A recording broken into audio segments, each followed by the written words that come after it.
Hey everyone, it's David here. So how many of you talk to somebody and you have a hard time getting a contract back? I'm going to look at a deal today with you, and I'm going to talk about 3 important tips of getting a contract back that worked for me in this particular contract from start to finish. But do me a favor, before you watch this video, and I hope this is insightful, I'm going to show you the actual contracts and some actual text messages that I use with this particular client. But do me a favor, before you watch this video, if you've not subscribed to my channel below, I don't know what you're waiting for. Come on, subscribe and click the notification link. Why click the notification link? Because sometimes I do these live webinars, I give out freebies, and I'd love for you to be one of my lucky winners. So if you haven't subscribed, go ahead and subscribe, and I'll see you on the video. All right, so a few weeks ago, I was doing one of my live Monday calls, and I called a lady who had no idea. Her late husband had a property in Florida, and she had no idea that this property went up for auction. She had no idea what happened to it. She even knows she writes this property. Not the first time I've dealt with this. So you're dealing with somebody whose spouse passed away. They've got a property, and they have no idea that what happened to this property after their spouse passed. She'd seen the property, but she didn't realize that she had the rights to this property. So he was deceased. So the surplus funds go to her. So I explained everything to her in detail. That's the first thing I did. I said, okay, I'm going to give you 2 contracts that I need signed. The first one is an assignment of interest. This will allow JD Vista, my corporation, to go ahead and collect the funds on your behalf and to go ahead and get you paid. The second one is a contingency agreement. This will allow for the funds to be split between you and JD Vista, and it puts it under writing. It protects you, it protects JD Vista and everyone involved. Generally, people are okay with that. Now, if I said the funds are being assigned to me, because I used to do this on my own before I had my corporation, and it's tough because that's the number one question I always get. What if I don't have a corporation? Well, just say, an assignment of interest. There's plenty of people out there that let you do that because I've been there, done that. All right, so let's go and look at a couple of the contracts. Okay, so this first one here, I went ahead and I blotted out what needed to be blotted out, but this is her. I acknowledge that this is her name, who resides at. This is her current address. Hereby assigned, sells, transfers, and conveys to. This is my corporation. Any and all surplus tax deed sales to which I may be entitled to at the sale of a certain parcel of a real property which was sold on the date. This was back in September. I put the county here, and I put the address of the property here. I put the AP in here, and I put the court case here. A lot of info there, okay? What I like about this, I may be entitled to. I never tell people that they actually have the funds. I just say it looks like you may have this much. Unless there's any other liens or IRS issues or anything that comes up, we should be able to get you this. I do ask if there were loans, liens, or anything else on the property. In fact, I just called one the other day, and it hadn't shown, but she did have a lien that she did mention to me that's going on the property. It happens all the time. All right, so you got this. Okay, so we have this amount. So I put the amount here, which was just under $20,000. I'm taking 30% of that, so I'll get just over $5,500, I think is my amount. So I put the same numbers here and here, and then I go ahead and all the other information here is pretty self-explanatory. She will sign right here in front of a notary, and the notary will sign this. And then this is my first document that I get off to the court. I explain this to her in detail. I say to her 2 or 3 times, an assignment of interest will allow JD Vista to go ahead and act on your behalf, claim the funds, and go ahead and get you paid. Okay. Now she will get a check from JD Vista. It happens all the time. And then I explained it to her 2 or 3 times before we hang up the phone, make sure she's comfortable. I explained it again in the email, okay? So the second contract that I use that really helps people out is what's called a contingency agreement. I just mentioned this one. I have it right here. Okay. So the contingency agreement is real simple. I don't have mine notarized. I left this on here, but it basically has date, my business, my client. This is made between her and me, and I'll put the percentage in here. Now, if it's something like less than $7,500 or $7,000, 30% is $2,100, I've done that, but anything that starts getting under that, I'll do 35, 40, even up to 50%. Now, people always ask me, what percentage do I charge?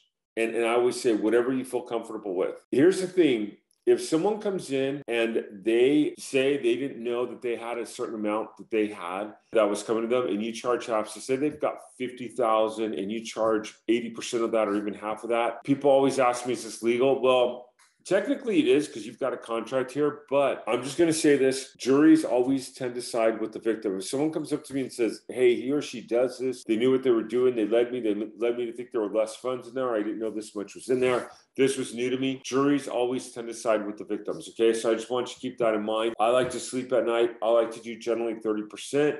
And then the less the fee. I mean, if something it's like 5,000, I mean, and God forbid I ever had to go for a jury for that, I would say, okay, yes, I got 50%, but keep in mind that this is 2,500. I went ahead and I located my client. I went ahead and filed the paperwork for her. I went ahead and did this, and this, and they'd be fine with that. Okay, so enough there said on the legal jargon there. Now, here's the big thing that happens. That's everybody's nightmare, and this is something that will happen again and again, and sometimes, and we have whole video sections on how to get contracts back. I got her the information. I was ready to do the signing, and she was not responding. Okay. Now I did get these contracts back. Everything's signed and ready to go. So I called her 2 or 3 times. She didn't pick up. Do I let the deal go? So again, you want every deal. You don't ever want to bank fully on one deal, because you will have people that flake out. And some people will call me on the coaching program and they'll say, this person was rude to me and said they weren't going to go forward. I would rather have someone be rude to me and say, nah, don't bother me again. I'm not going forward. I'm going to do this on my own.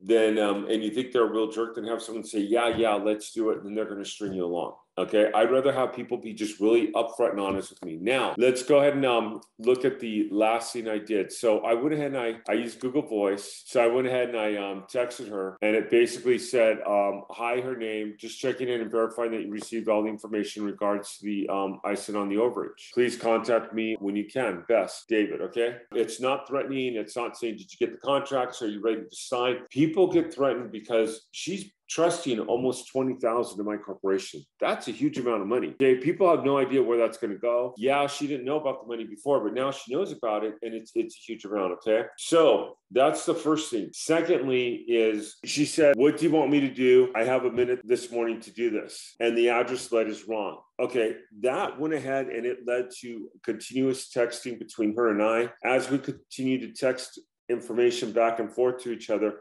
it led for some doors to open, and we were able to move forward. Okay. And I called her, and she was fine with it. And she got on board. I had to reassure her that I did this. I offered her some video testimonies, which you may or may not have at this point in your game. Depends on where you're at within your surplus funds business. So with all that being said and done, I hope this just helps you out. Now, I know like our Wednesday night coach, he will not send somebody a contract or even show it to them until they're on the computer with him, and then he'll share it with them. And he has a very high percentage. What I tend to do is I tend to explain it 2 or 3 times on the phone. I then go ahead and I show them the contract on an email, and then I immediately follow up. So the first thing you have to do is you have to follow up and do what you say you're going to do, which I showed you how I did that. I contacted her. I got her the contracts. Then I had to communicate with her and follow up again. And this business, I say the follow up. I have a whole video on the F-bomb, and that's what we call it, the F-bomb.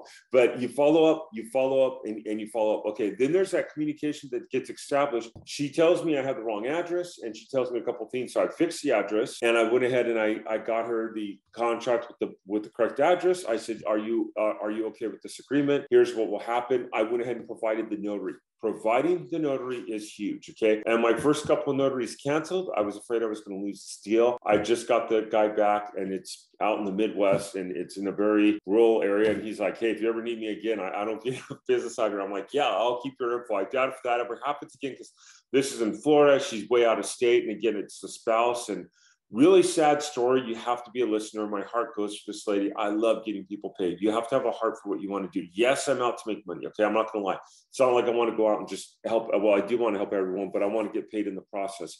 So this is kind of like a really nice business, because I'm taking care of people, and then I'm getting taken care of in the process. So God willing, this will go before the courts in Florida. They'll look at the assignment of interest. I'll have to have her ID with it. There's a form I have to fill out for JD Vista. And then at that point, I will go ahead and get the funds mailed to me. And then at that point, I'll go ahead and mail her check. And the last thing, and this is something I really struggle with, my kids play with that computer over there. Organization. You got to be organized. You got to have your organization down. Effective CRMs. I have whole videos on CRMs and everything. You have to be organized. You have to follow up.